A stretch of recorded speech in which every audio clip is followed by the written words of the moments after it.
Muito obrigado mesmo pela sua gentileza que me dá de, através do sistema da rádio, entrar aí na sua casa. E eu gosto muito desses encontros, porque a partir deles nós podemos alterar o que a gente é, aprender mais, saber mais, crescer mais como pessoa, como ser humano.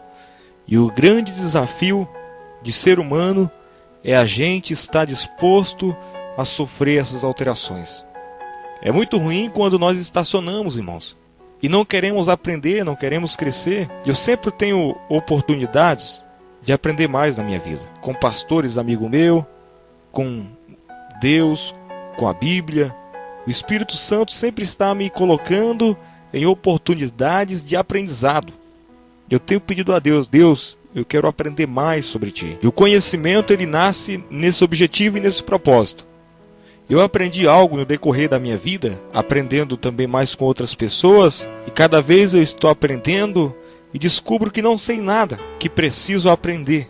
E muitas vezes nós aprendemos algo de forma errada, e quando o outro vem com a verdade, não temos humildade de dizer, realmente eu não sabia do jeito certo. Agora tem uns que são muito teimosos, né? Além de estar com a mentira, ainda publica essa mentira a outras pessoas, e ele fica cicatrizado com a mente enrijecida de preconceito.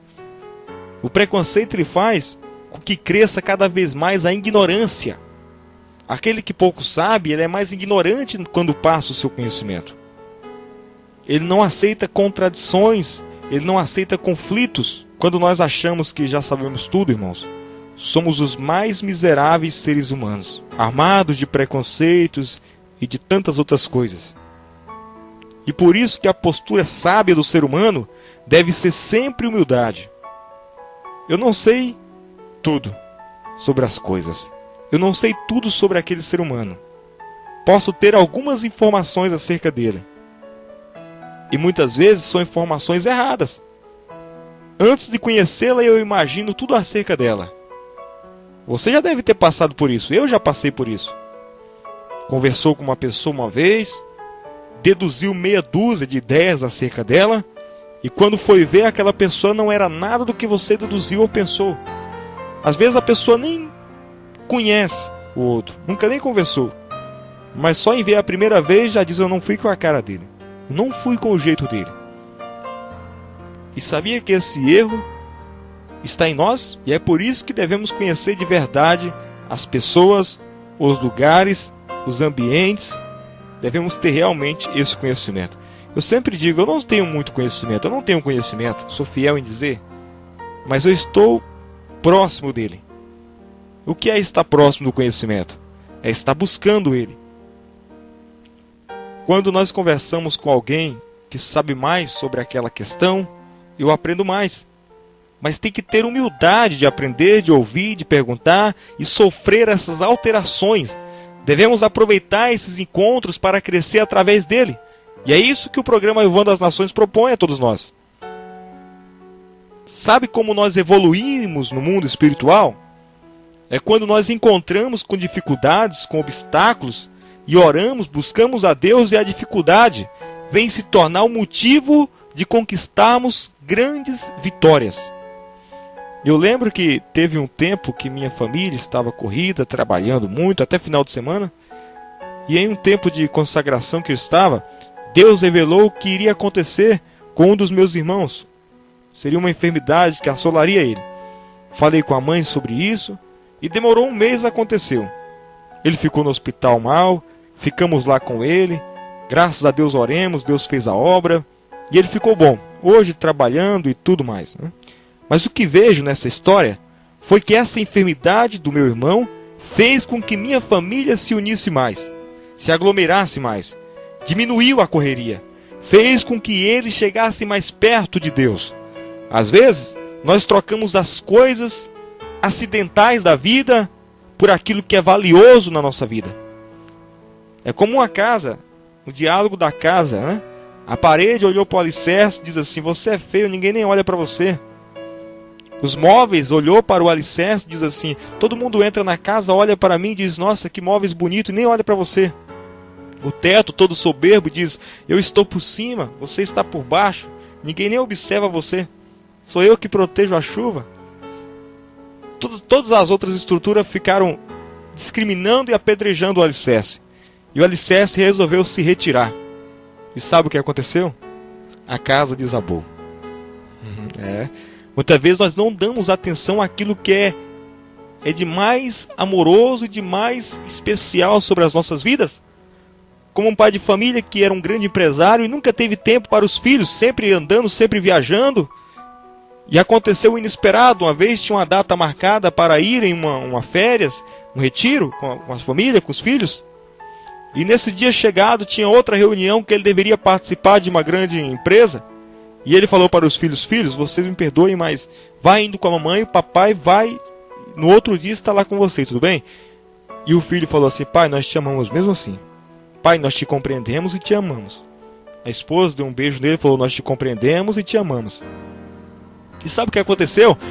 No término da reunião, recebeu uma ligação, e nessa ligação as pessoas estavam dizendo: a sua família que estava indo naquele avião sofreram um acidente, o avião caiu e não tem nenhum sobrevivente. Caiu numa floresta. O homem desesperado, não sabia o que fazer, foi parar em hospício, problemas mentais. Por quê? Porque a estrutura da casa, o alicerce havia caído e ele havia perdido tudo aquilo que ele achava que teria de mais valioso e ele não dava valor. A família.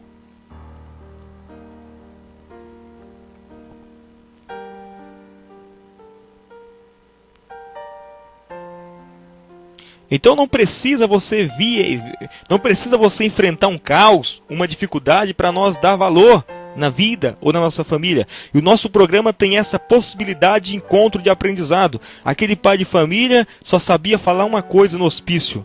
Ele só sabia falar uma palavra: a casa caiu, os meus filhos me amam. Porque a palavra ficou arquivada na mente dele: papai, nós te compreendemos e nós te amamos. Quantas cartas são enviadas aqui para o nosso programa de histórias que aprendemos e de alguma maneira essas histórias parecem a nossa? Esses dias uma senhora me encontrando disse: Augusto, teve a carta de uma jovem lá, aquela carta é da minha filha, só pode. Falou com ela que ela chorava. Outros dizem: Augusto, a história daquela pessoa me ajudou a repensar a minha própria vida. Por que isso, irmãos? Porque houve disposição de parar, de ouvir, de dissecar, de aprender com a história do outro. De alterar com a história do outro. É bom, minha gente, que aprendemos que não podemos mudar o nosso irmão. Não podemos mudar o outro, mas podemos aconselhar. E se ele não quiser mudar, eu devo mudar a minha maneira de olhar as mazelas dele. Ou se colocar no lugar do outro. E pensar: será que eu não tenho que mudar também? Eu lembro da história de um célebre, severo juiz que estava a condenar um rapaz, porque o rapaz havia recebido um copo de água na face, no rosto, e em defesa matou o outro que lhe jogou o copo de água. O juiz falou: como pode um marginal desse, um delinquente, não pode ficar solto? Por um simples copo de água tirou a vida de uma pessoa. E o rapaz disse: seu juiz, o senhor está certo, permita-me tomar um copo de água. E o juiz autorizou, ele levantou, pegou o copo de água, todos olhando ele, e ele em uma reação rápida lançou a água na face do juiz. O juiz, indignado, falou um tanto de palavrão. Foi obrigado a segurar o juiz.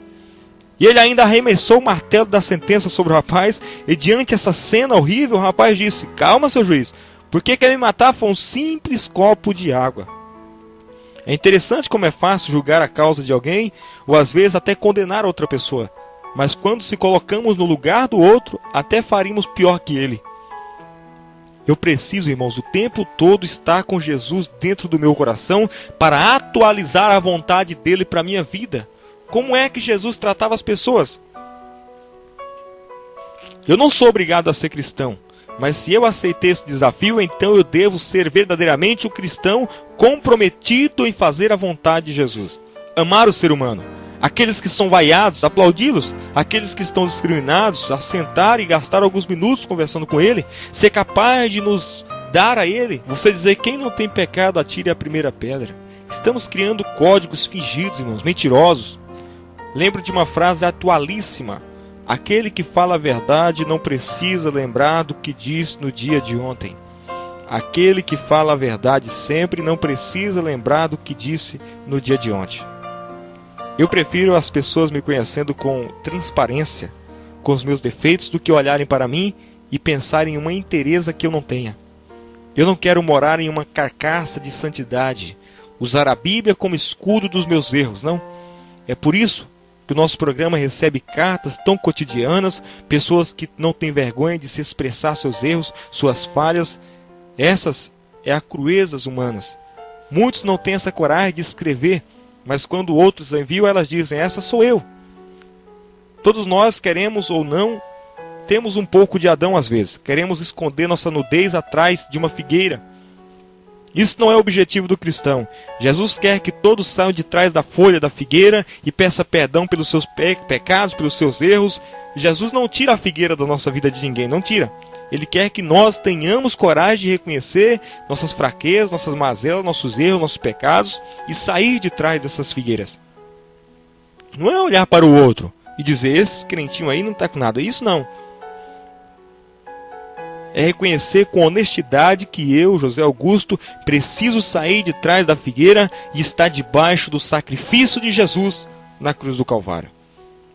Com a vida transparente, como um aquário, sem precisar esconder nada. Todos que passarem, todos que quiserem ver, podem contemplar e olhar. Deus quer que todos nós tenhamos coragem de assumir assim, nesse mundo de tantos querendo ser melhor do que o outro, tantos querendo ultrapassarem o outro.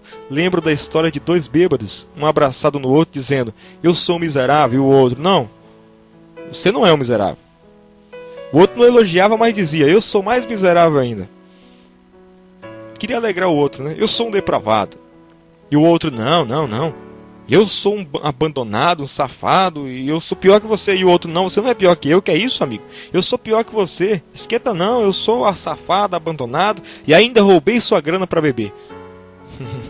É interessante, mas a honestidade desses dois, nenhum queria ser melhor que o outro, e no final um ainda acaba confessando os pecados um para o outro. Eles estão alcoolizados. E quantas vezes nós somos alcoolizados, não pela bebida, mas pelo poder, pelo egoísmo, pelo egocentrismo, soberbos, e queremos ser melhor que os outros, esconder nossas mazelas. Processo de alterar, irmão, de aprender como pessoa, é isso: fazer como publicano, que ao entrar no templo, na igreja, confessou seus pecados, reconheceu quem era, e o fariseu, ao contrário, justificou, e Deus, olhando a terra, não via um justo sequer. Deus sabe quem nós somos, Deus sabe quem nós somos e quem nós se portamos. Que nós possamos crescer no processo de alteração como pessoa. Eu não sou perfeito, mas eu quero alcançar a estatura de varão perfeito. Deus nos abençoe e até a próxima oportunidade.